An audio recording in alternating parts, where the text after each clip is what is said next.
Hi guys, and welcome back to my channel. It's your girl Anika coming to you with another video.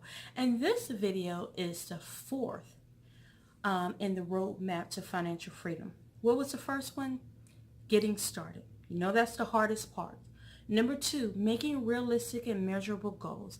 I set everything for you on how to set your realistic goals when paying off your bills.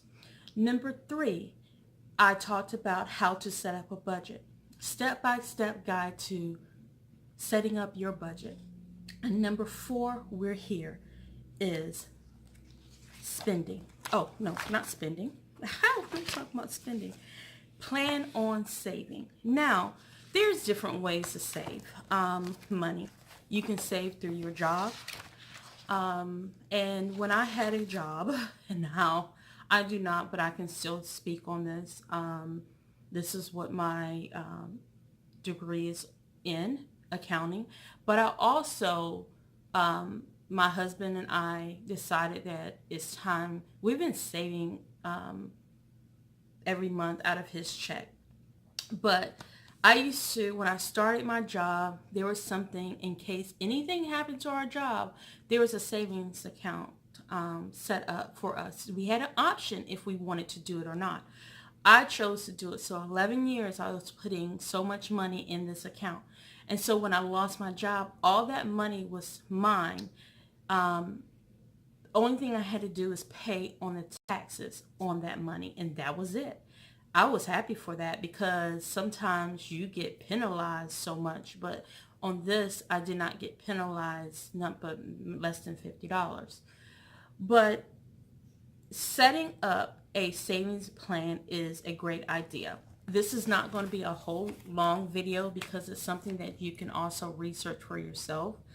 But plan on saving money. Take the first step. If you're not able to save 10 to 15% of your income, start somewhere. You can start with a small amount. Try 1%. Think about your needs versus your wants. And that's the biggest thing. You know what you are working with. I don't know what you're working with. I know what I am working with my husband, but I don't know what you're working with. But just try some 1%, 2%, save. Do this method of $5 every time you get a $5 bill, you put it away. Just start somewhere and you will see your growth. I had a friend who did that. Save $5. Let me back up. I remember being in 8th grade. My dad and them used to take their change and put money in. Anytime they got change, they would put it up. I didn't know what they were doing for, but they were just doing it over the years, just putting money down. They probably would have had a little bit more because I used to, go in it sometimes. But I did tell them that. But they used to just save. And guess what? My dad and mom had so much change. They put a down payment on our first house when I was in 9th grade. And I was just like, wow, I never thought just putting change away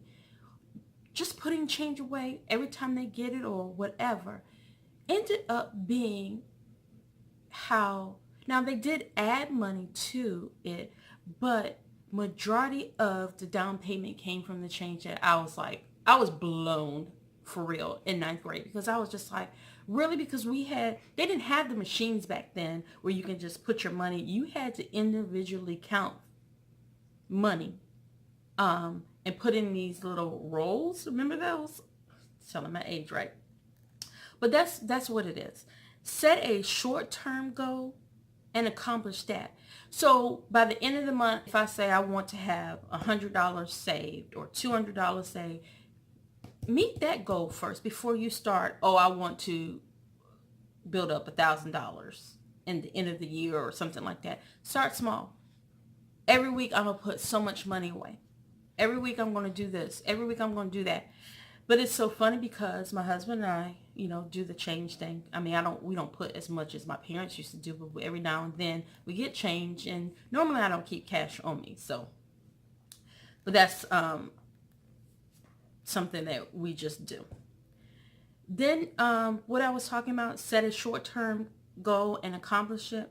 Then work on your long-term goals. It will get easier and easier as time go on. Follow a roadmap to saving as well. You know what you need to do. Just do what you can. Saving a small amount now can yield a big benefit later in life. So my husband and I decided that every week when he gets paid that he sets money aside and put it in a savings account. Now,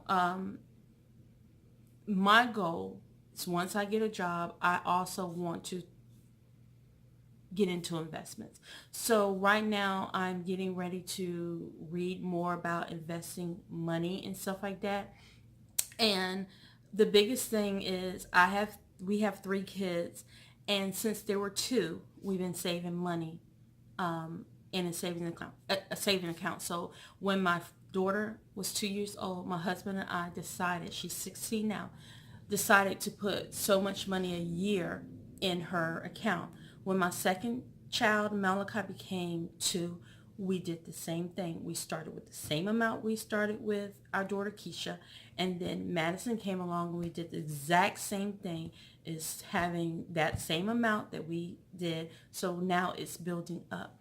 So that's what we decided, and we do not touch their money. It's their money. Once they graduate, they can either keep it in their savings account, do whatever, but that's their money to start their life. If they decide that they want to go to college or whatever, it's their life. So we're not going to be dipping in it or whatever. It's been there, and it's been there since my daughter was 16. My son is 12, and my youngest daughter is 10. So just think about it. Once you make up your mind, it doesn't have to be a big amount. It really doesn't. And I look at it, I'm like, look, if it's $300 a year and that's what you can afford, just do it and never touch it. You never know what can happen. So just think about it. Now, if you want to get into investments or the 401k, the RA, just think about it. IRA, that's what it actually is. But just think about different ways of saving money. There's so many methods. Go out and just Google research, talk to a financial advisor, talk to someone of how to build wealth, not just put money away. You want to really build wealth. So it's something to think about. So I hope this video really inspired you to just start somewhere in saving. And if you want to be a part of my creative team, click on that subscribe button, hit that notification bell so you will not miss any of my videos. Also, give me that thumbs up and comment below because I love to hear from you. Thank you so much for taking the time to watch this video on Roadmap to Financial Freedom. Have a good day. Bye.